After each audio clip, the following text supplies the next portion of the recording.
This is Cambridge IGCSE for Chemistry Paper 2, multiple choice extended from May-June 2021. The gas is released at point P in the apparatus shown. Which gas turns the TEM universal indicator paper most quickly? The keyword here are making the universal indicator paper red and also most quickly. So we know that this is about diffusion as of the net movement of particles.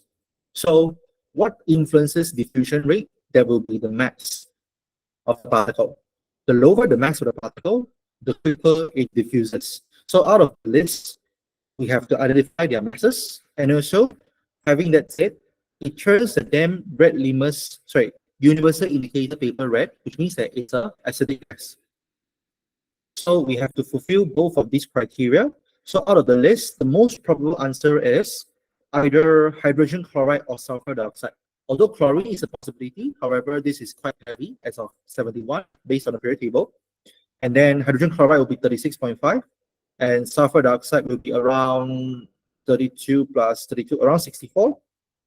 Okay, these are smart guesses. I'm not having my periodic table with me today, but if I'm not mistaken, the answer is C for this case. As of, it is acidic gas, and also the mass is the lowest out of all. Ammonia, despite being light, it's alkali, unfortunately. So this option is eliminated, and for the others, it will be too heavy to be considered. So the answer here is C. Next question. 2. A mixture of colorless compounds is separated using chromatography. Which type of a reagent is used to detect these compounds after separation? So the keyword here is chromatography, and we're trying to separate a mixture of colorless compounds. So with that, we need a locating agent for that. All right, next question. Which statement about paper chromatography is correct? Now, the idea here is paper chromatography. We take a piece of paper and we actually draw a line and put our, I would say, the sample here, and then we immerse this in a solvent. All right, we immerse this paper in a solvent, and we must make sure that the solvent level is below the baseline, shouldn't cover the baseline. And the baseline should be drawn in pencil. The answer here is D. Although we can look at other options where a solvent is needed to dissolve the paper, not really. We just need to let the solvent be in contact with the paper below the baseline. And then the paper chromatography actually separates a mixture of solutes. All right, it's not solvents, but solutes.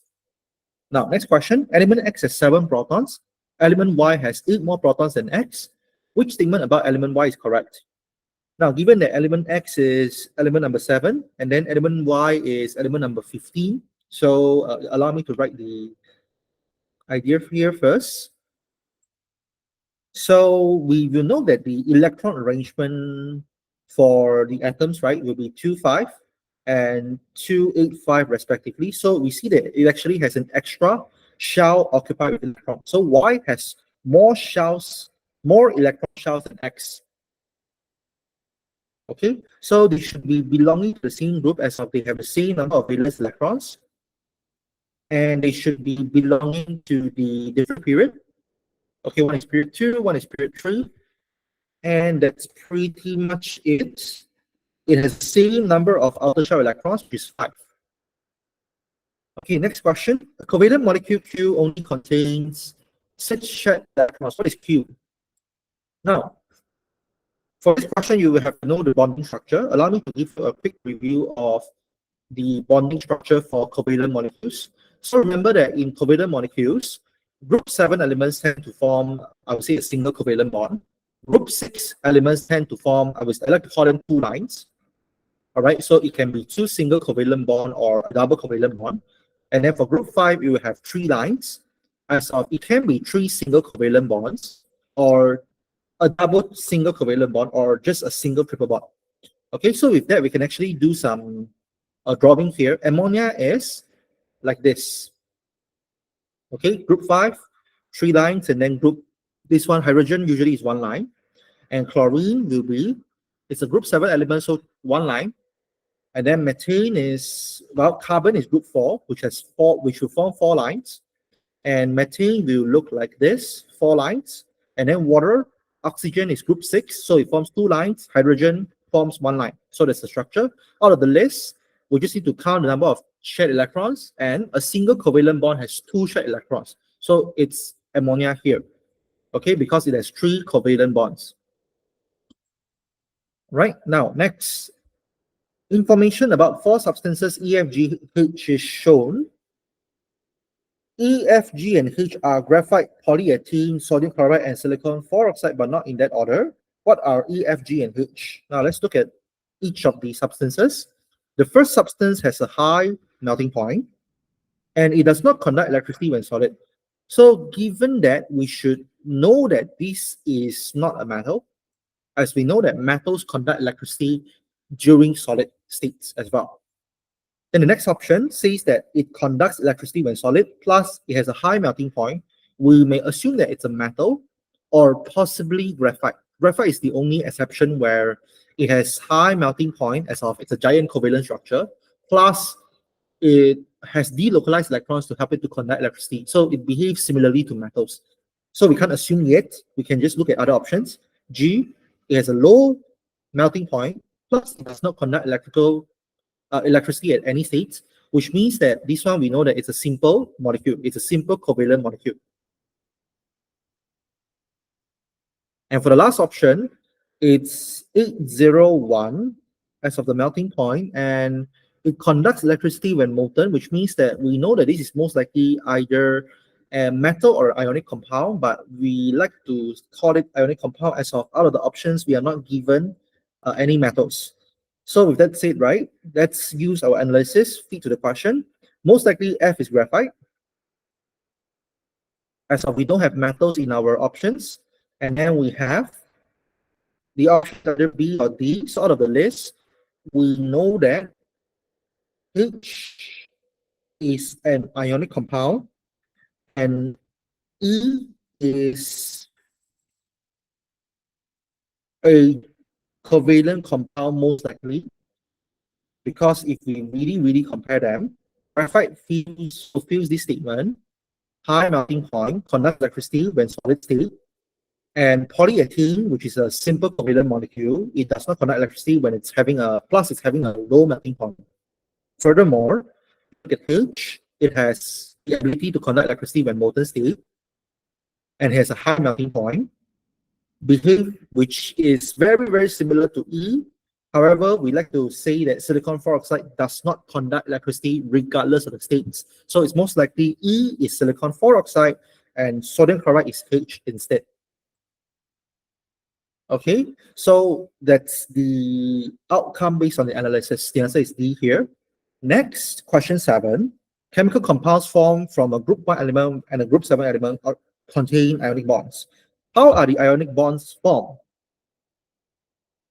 So the ionic bonds are formed when group 1, okay, transfer 1 electron to group 7, forming a positive ion and a negative ion, which makes them attract to each other.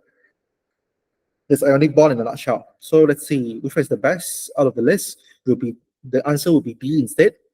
Okay, electron transfer from group 1 and group 7. Metals, they tend to donate electrons, whereas for non-metals, they tend to take electrons. They tend to tend to accept electrons. So after the transfer is completed, you form ions, and these two attract each other. Okay, next question. Some information about particles P, Q, R, and S are shown. Which two particles are isotopes of the same element? Now, in isotopes, you just need to know that it has the same number of protons, but different number of neutrons. Essentially the same element, but with different masses. So with that, you look at number of protons, which is not given. That's fine. We are identifying most likely we're talking about atoms. So electron will have the same number as protons in an atom. So the most likely answer here is P and S. Let's double check just to be sure. I see. Okay. Now, the most likely answer is B, as of we look at Q and R. These two just feels odd as of assuming that they are atoms, hence the number of protons found in Q and R are 10 respectively. Q and R are 10 respectively.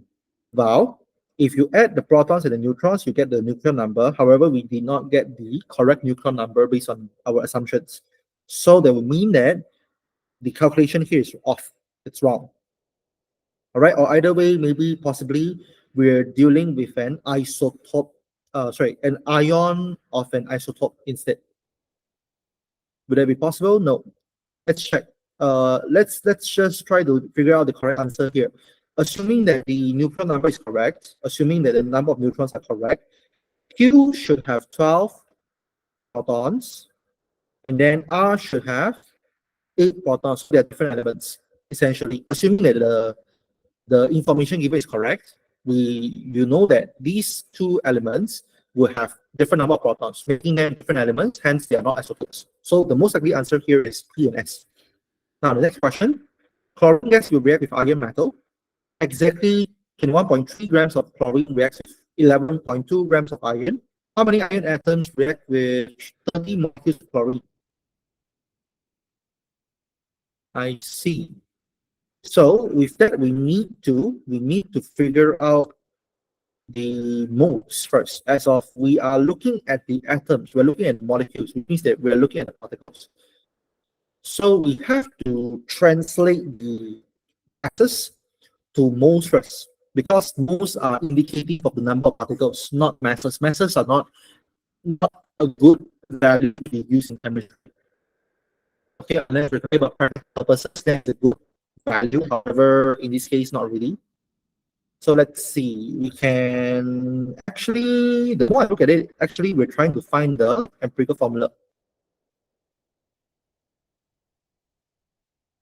I think that's the case. Let's just move forward first and then worry about the answer later. Allow me to use my periodic table. I guess this one I need my periodic table.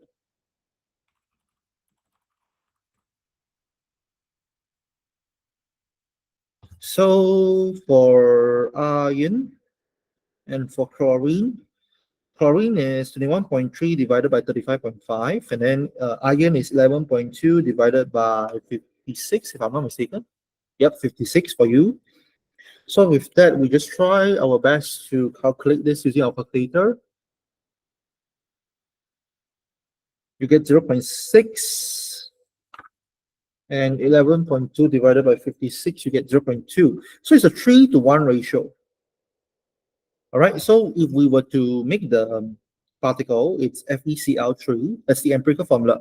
So in terms of quantitatively,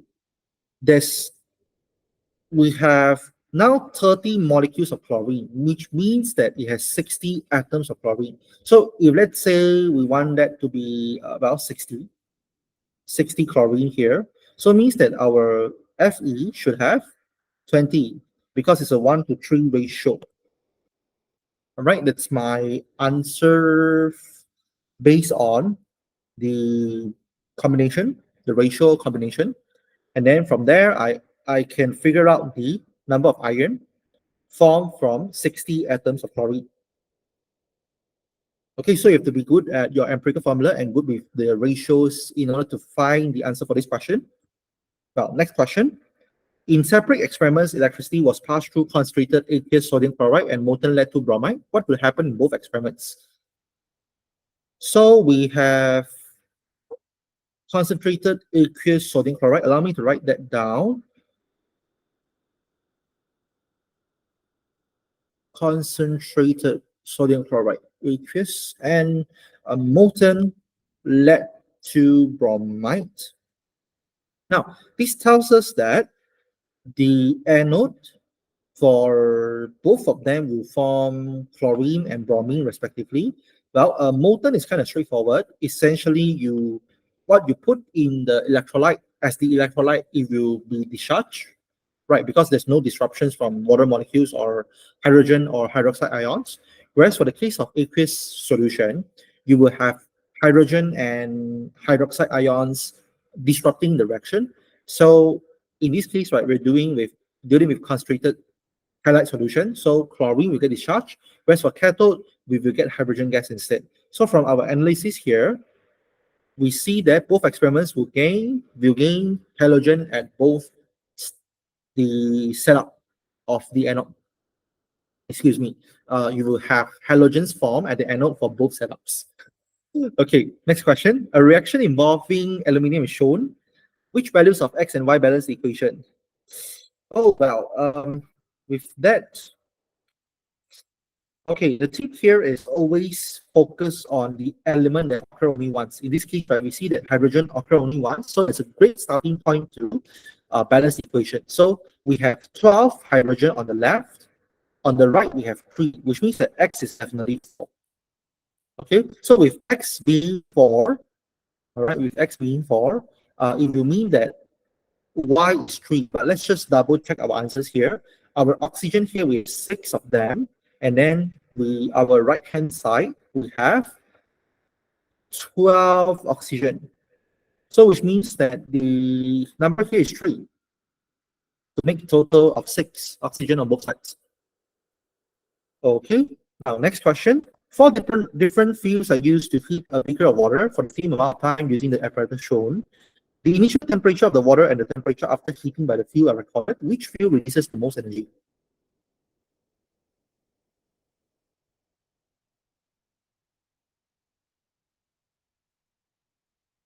Well, the most energy will basically mean that it has the greatest difference. Wait, let me go back to my previous question. I think I just mistakenly labeled the wrong answer. My answer was correct, but I marked the wrong answer. It should be 4. Wait, no. Correct. It's correct. My bad. I looked at the wrong mark scheme. Okay, I was doubting myself. Okay, never mind. Let's go back to this question. I think the greatest heat release will be having the greatest difference in temperature. So with that, right, we just need to identify the change in temperature. So the difference of the following are 29, 28, 35, and finally 32. So the best answer is C. That's releasing the most, I would say that leads to the most temperature difference. So that would mean that it has the greatest energy release. All right, next question. An excess of calcium carbonate reacts with dilute hydrochloric acid. The volume of carbon dioxide produced is measured at regular time intervals. The results are shown as experiment 1. The experiment is repeated with only one change to the reaction conditions. The results are shown as experiment 2. Which change is made in experiment 2?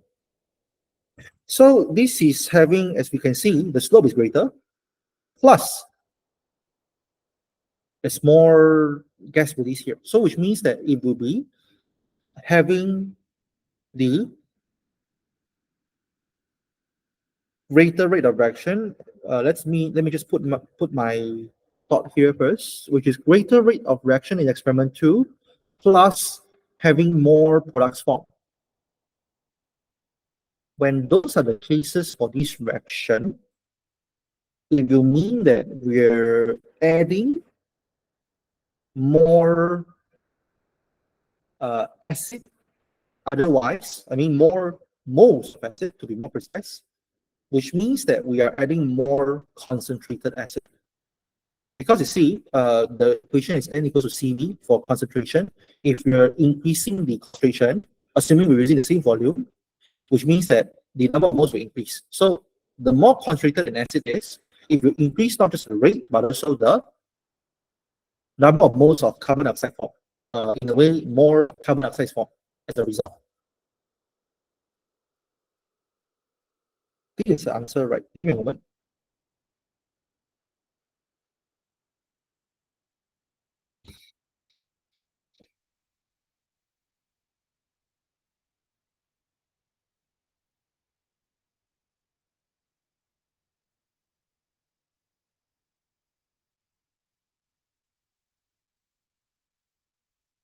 The mark scheme says that it's B, but I'm not sure why. I felt that it's A. Let me see.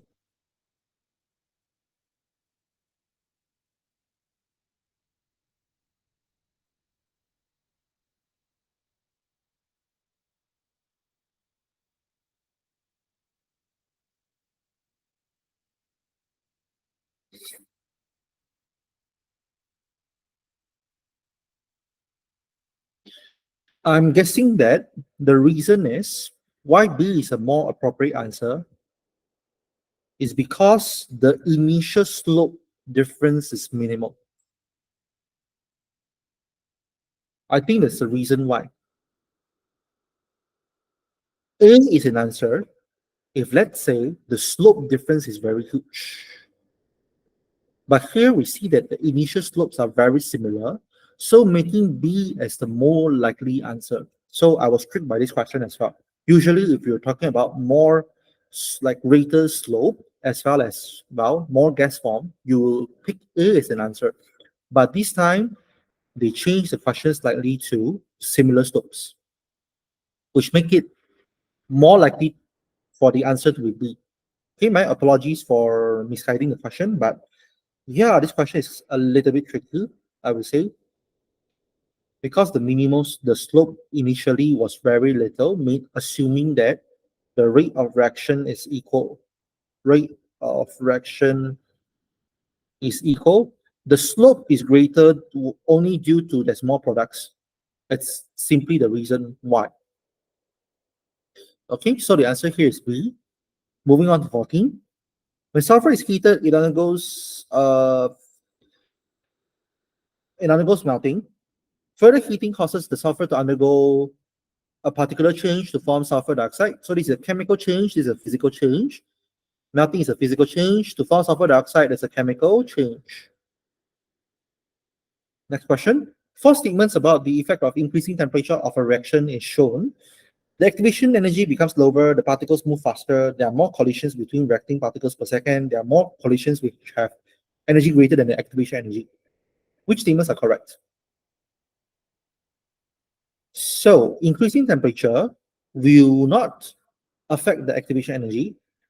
It will instead make the particles move faster, making them colliding more, and then it will be having more collisions which have greater energy than the activation energy. So the answer here is 2, 3, 4. Okay, next question. Which statement about the reaction is correct? So we see that copper 2 here is undergoing reduction as of the oxidation number decreases from +2 to 0.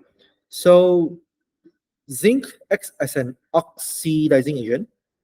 Sorry, acts as a reducing agent, my bad. Acts as a reducing agent, and it reduces copper 2 to copper. So it will be D. As of it's a reducing agent, reducing copper 2 to copper in its atomic form. Okay, next question. When bismuth-free chloride, BiCl3 reacts with water, a white precipitate of bismuth-free oxychloride is formed. The equation for the reaction is shown. The reaction is in equilibrium. Which changes causes the white precipitate to dissolve?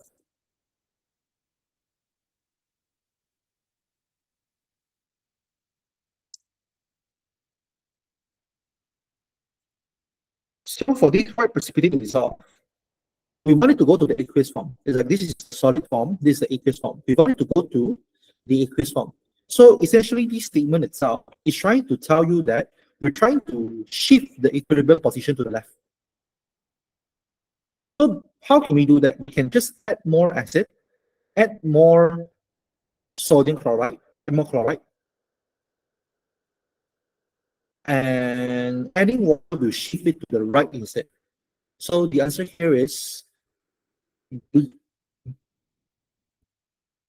Okay, let me repeat the question. Essentially, we're trying to see how can we make the white precipitate dissolve. So you see that this salt has two forms, a solid form and an aqueous form, right? And then the solid form, you want it to dissolve, so you're shifting the equilibrium position to the left. So you can do that by adding more acid, adding more chloride. That's it. All right. So you can't add more water because adding more water will shift the position to the right. So that will actually cause the white precipitate not dissolving in the reaction in the solution. Okay, next question. Element X forms an oxide XO, then neutralizes sulfuric acid. Which role describes X and XO? So neutralizing sulfuric acid requires a basic oxide. So we need a metal oxide for that. Metal oxides are basic in nature. Next question. Information about the solubility of salts is shown. Aqueous solutions of which two compounds would produce a precipitate when added together?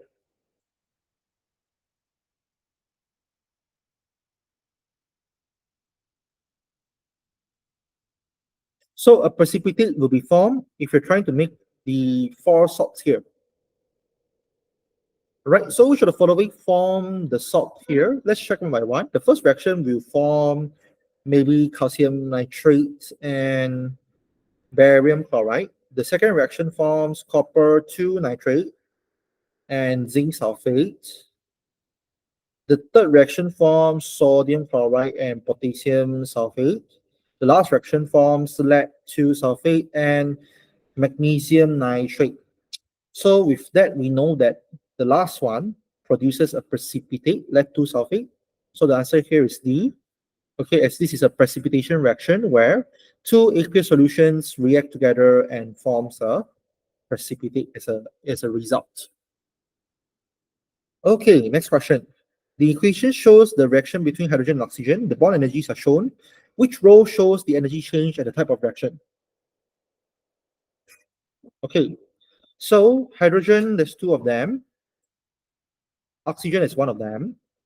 We need to break these bonds to form the products. Okay, the products are two water molecules. So we need to break two hydrogen bonds. Sorry, we cannot say hydrogen bonds. We must say single covalent bonds between hydrogen. Hydrogen bonds are different concept. Okay, and then oxygen, double bond. We need to break those, and then we need to form four new bonds here. So with that numerical value, let's try to calculate those first. 5, that will give me 1367. And then for the last one, the numerical value is 1852. So in bond breaking, energy is invested into the chemicals, which means that it's an endothermic reaction. For the last one, for the bond formation part, it's actually an exothermic reaction where during bond formation, energy is released to the surrounding. So with that, the net amount is, well, as you can see, there's more negatives than positive. So the reaction will be exothermic. Okay, it will be exothermic. We just need to find the difference. So with that, let's just type our calculator. With that, we find the numerical difference. There will be 485. And then because the negative value is greater than the positive value, that will make the overall reaction having a negative symbol, hence exothermic. All right, next question. Burning fossil fuels releases sulfur dioxide, which leads to acid rain. Which ion in the boiling water causes it to be acidic? As we know, acids are proton donors, so it's A. Next question. Which statement about the trends shown by the elements of period 3 in the table is not correct? It's across period 3. Across period 3 is the same period, and with that, the elements do get less metallic.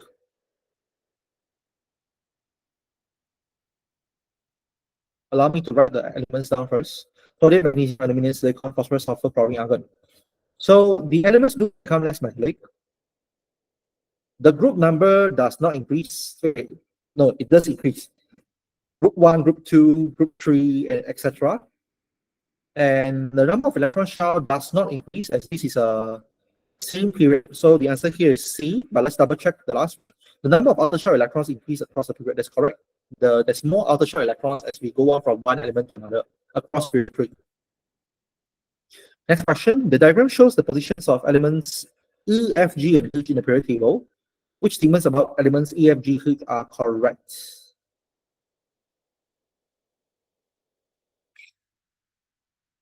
Okay, now we know that down a group, regardless of the group number, density increases in general. Right, so E won't have higher density than F. Instead, F should be denser than E. And then for melting point, we know that down group 1, the melting point decreases. Down group 7, the melting point should increase. So E has a higher melting point than F, that's correct. And then for group 7, the color should get darker down the group, where H should have a darker color than G. So number 3 is wrong. So G has a lower melting point than H. That is correct. So the answer is 2 and 4. Right. Next question. When aqueous iodine is added to a solution of vanadium ions, V plus, the vanadium ions each lose 1 electron. Which property of differential elements is shown by this reaction?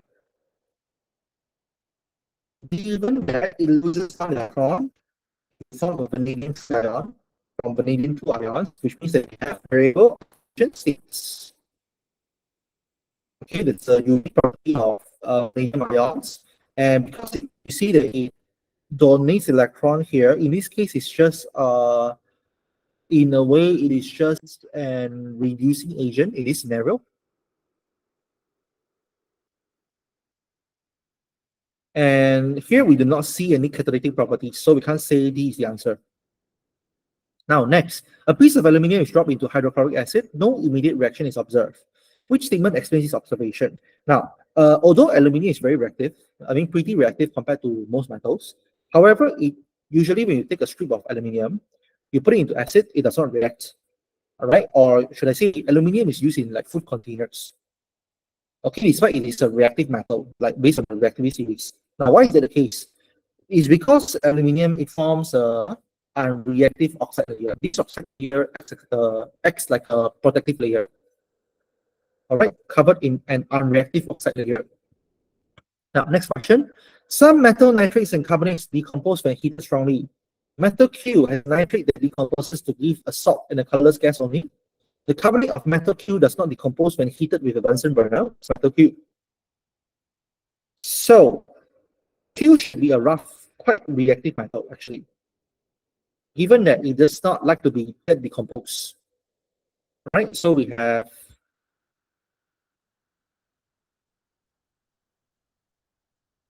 this one used to happen. This one does happen. It forms a salt and colorless gas, which means there's oxygen actually, and the salt remaining. So this is a quite, I would say, I like to call it stubborn metal. So in this case, actually, it's sodium. Sodium carbonate does not decompose under heating, and then sodium nitrate does decompose under heating, but it can only produce oxygen gas. Next question. Aluminium is extracted from its ore by electrolysis. Which equation represents the reaction that occurs at the anode during the electrolysis? So at the anode, oxidation occurs. So which ion gets oxidized? Is actually oxide ions, which turn into oxygen gas and release electrons in the process. Okay, and balancing the equation, you will get C as the answer. Next question. Mild steel consists mostly of iron. Mild steel can be prevented from rusting by a process called galvanizing. Copper is not a very strong metal. However, if it is mixed with a suitable metal, a strong alloy called brass is produced. Which statement is correct? So out of the list, we know that copper actually is, because it's not very reactive, not, I would say less reactive than most metals. In fact, less reactive than hydrogen based on the reactivity series. It does not corrode quickly when wet. All right. So next option is correct, as of we know that copper and zinc make brass. Then for the next two options, galvanizing is not really changing it to an alloy per se, but more like providing a protective, in a way, a protective zinc layer. Then this one should be zinc. Okay, next. Water is used for the irrigation of crops and for drinking water. For which uses must water be chlorinated? It should be C, because we need to drink the water. Chlorination is to kill microbes in the water source, in the water, I would say the water tank. All right. So irrigation, not really, because your soil also contains bacteria, so it doesn't really help. Okay, it's not compulsory, it's optional. Okay, next, which natural resource cannot provide a raw material for the manufacture of ammonia? Ammonia manufacturing requires two gases, nitrogen gas and hydrogen gas. Nitrogen gas can be sourced from fractional distillation of liquid air.